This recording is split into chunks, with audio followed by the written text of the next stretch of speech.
हरे कृष्णा।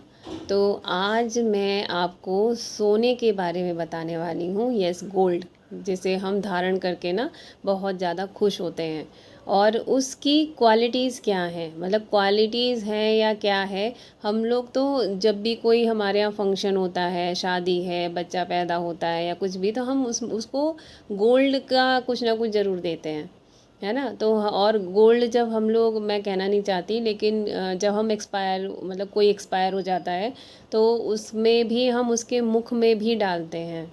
तो अब हमें ये चीज़ करनी चाहिए या नहीं करनी चाहिए, उसके विषय में आज हम जानने वाले हैं।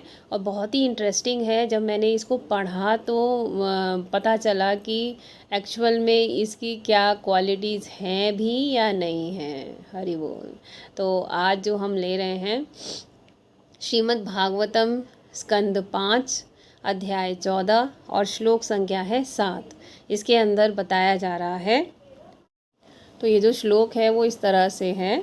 कवचित च अवशेष दोष निषदनम पुरीश विशेषम तत्वर्ण गुण निर्मित मति ही सुवर्णम उपादित सती अग्नि काम कातराह इव उल्मुख पिशाचम। इसका जो अनुवाद है ना, वो भी बहुत ही भयंकर है। जब हम सुनेंगे ना इसको तो हमें पता चलेगा। देखो, इसके अंदर बोल रहे हैं जो हमारी जीवात्मा यानी कि आत्मा है ना, हमारे अंदर आत्मा है, चेतना है। तो ये जो हमारी आत्मा है, कभी कभी जो स्वर्ण है यानी कि सोना, जो कि किसके समान बता रहे हैं यहाँ पे अनुवाद में, जो कि पीले मल के जैसा है, उसकी तरफ आकर्षित होता है या उसकी तरफ दौड़ लगाता है ना, पाने के लिए। और फिर बोल रहे हैं कि ये जो सोना है ये एक तरह से स्रोत है। ये स्रोत होता है किसका? भौतिक वैभव का और ईर्ष्या का। मतलब हमें उसमें ईर्ष्या भी होती है, जेलसी भी आती है, और भौतिक वैभव भी हमारा मतलब बढ़ता है। जिसकी वजह से क्या बोल रहे हैं, क्या होते हैं, चार जो चीज़ें नहीं करनी चाहिए वो होती हैं। जैसे कि नंबर 1, हमें यौन संबंध नहीं बनाने चाहिए, है ना, अवैध यौन संबंध। और जो जुआ है, धूर्त क्रीड़ा नहीं करनी चाहिए, मादक द्रव्यों का सेवन नहीं करना चाहिए, और साथ में किसी पशु को नहीं खाना चाहिए, यानी कि मांसाहार नहीं करना चाहिए। और मरे हुए को, मतलब सोचिए हम लोग खाते हैं, तो वो नहीं करना चाहिए। और इसमें बोल रहे हैं कि ये जो सोना है ये क्या कर रहा है, रेफरेंस दिया है जैसे कोई ना जंगल में बहुत ठंड पड़ रही है और वो ठंड में ठिठुर रहा है, और उसको ना अग्नि दिख रही है, और वो अग्नि एक्चुअल में दलदल होता है ना, वो दलदल पे जब लाइट पड़ती है तो वो अग्नि जल रही है ऐसा दूर से महसूस होता है। तो उसका रेफरेंस दे रहे हैं। तो सोने के लिए, सोना एक तो रेफरेंस दे रहे हैं कि वो दलदल में धंसने जैसा है, चार चीज़ें बढ़ाता है ना, जो नहीं करनी चाहिए। स्रोत है, किसका स्रोत है? वैभव, जो हमारा भौतिक वैभव है, जो भौतिक वैभव बढ़ाता है ना, ईर्ष्या बढ़ाता है, उसका स्रोत है। और इसका इसका रेफरेंस पीले मल से दे रहे हैं। अब इसका जो तात्पर्य है ना, वो भी बहुत ही सुंदर है, बहुत समझने वाला है। तो ये जो घटना बताई गई है इसके अंदर, ये घटना है जब कृष्ण जी जो है चले जाते हैं इस धराधाम को छोड़कर, है ना। तो और उस टाइम पे क्या होता है, परीक्षित महाराज को राजा बना देते हैं युधिष्ठिर महाराज, और वो भी प्रस्थान कर जाते हैं, सारे पांडव, द्रौपदी, सब, है ना। और उस समय पे क्या होता है, काफ़ी मतलब जो परीक्षित महाराज हैं अभी यौनावस्था में हैं, 24 साल के ही, मतलब उसमें पढ़ा था मैंने, 24 साल के हैं। और वो क्या करने निकले हैं, नगर का भ्रमण करने निकले हैं, और वो राज ऋषि हैं। और उनके नगर में जो है वो देखते हैं कि गाय, जो कि सर्वाधिक पूजनीय मानी जाती है, पूजनीय है भी, और तो उसका वध एक काला सा आदमी, मतलब उसकी टांगें तोड़ रहा है। तो उन्हें बहुत गुस्सा आता है कि मेरे नगर में ऐसा कैसे हो रहा है। तो वो एकदम से, वो जो आदमी होता है वो अपना अपना परिचय देता है, और उनके परीक्षित महाराज के, है ना, उसमें पैरों में गिर जाता है। और परीक्षित महाराज है कौन? पांडवों के पोते हैं, मतलब उसके अर्जुन के पोते हैं, मैं सारे पांडवों के वो पोते हैं, है ना, एकमात्र वही बच्चे थे जब, और उन्हें भी किसने बचाया था उत्तरा के घर में जाके। ये बहुत बड़ी स्टोरी है, ये मैं आगे नहीं ले रही हूँ।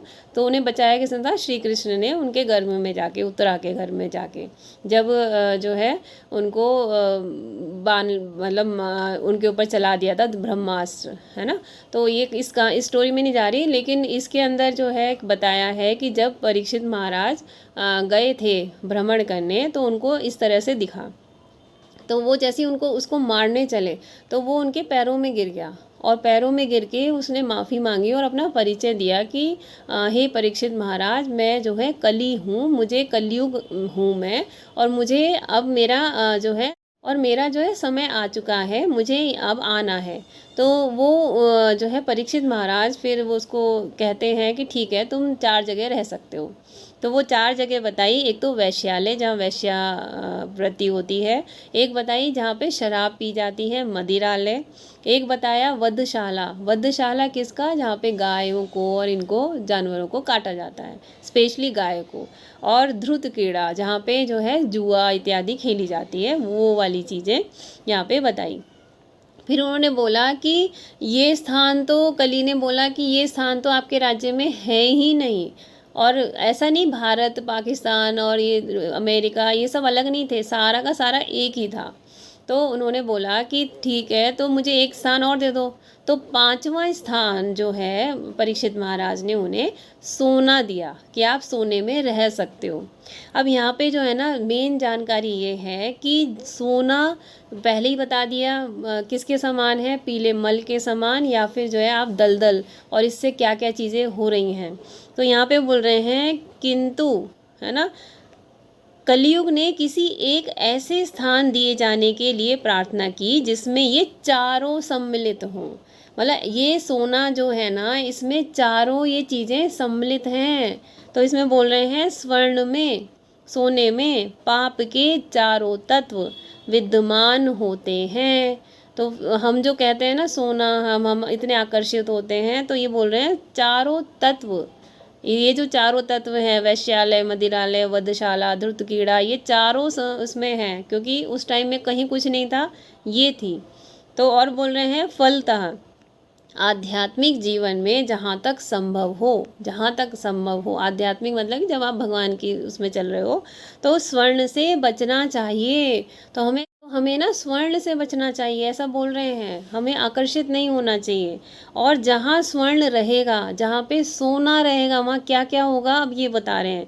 वहाँ अवैध योना, हम लोग क्या करेंगे, ये अवैध संग करेंगे, मांसाहार होगा, आप ये सब खाएंगे, का सेवन भी आप करेंगे, ये यहाँ पे बता रहे हैं, ये चारों रहेंगे। और बोल रहे हैं क्योंकि लोगों के पास प्रचुर स्वर्ण है, मतलब सोना बहुत है, तो बोल रहे हैं कि अतः वे इन चारों पापों के शिकार होते हैं, एक कारण सोना भी है।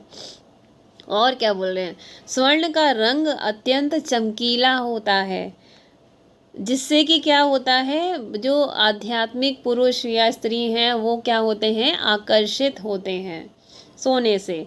जिस व्यक्ति का यकृत खराब हो जाता है, अब एक एग्जांपल से बता रहे हैं कि अगर किसी का लिवर खराब हो गया, जो खाना पचाने में और सब में हेल्प करता है, वो खराब हो गया, तो आपको जो मल आता है ना, जो आपको पोटी आती है, वो पीले रंग की आती है।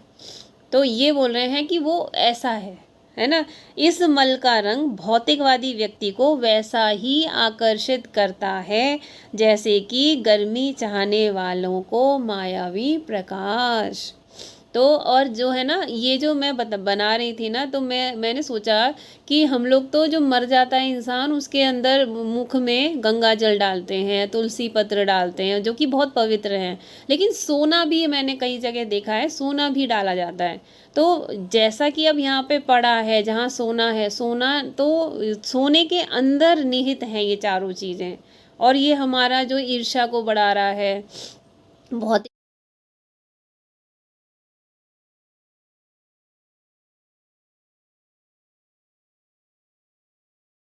भौतिकता से बचा मतलब को बढ़ाता है, वैभव को इंक्रीज करता है। तो हमें सोना, अब मैं बोलूं कि सोना होना चाहिए सब कहते हैं, लेकिन सोने को मत रखो, सोने को कभी भी मृत इंसान के मुख में ना डालें।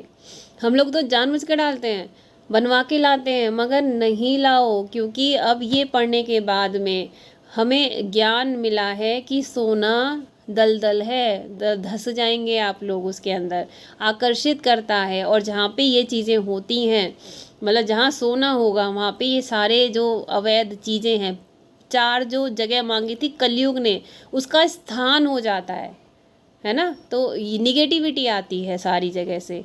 तो हमें जो है सोने को अब हम समझ सकते हैं कि ये पवित्र नहीं है। हरि बोल, हरे कृष्णा। जो भी मेरी ये वीडियो देख रहा है, कृपया इसको स्कंद 5 अध्याय 14 और श्लोक संख्या 7 को एक बार जरूर जरूर और जरूर पढ़ें। हरि बोल, हरे कृष्णा।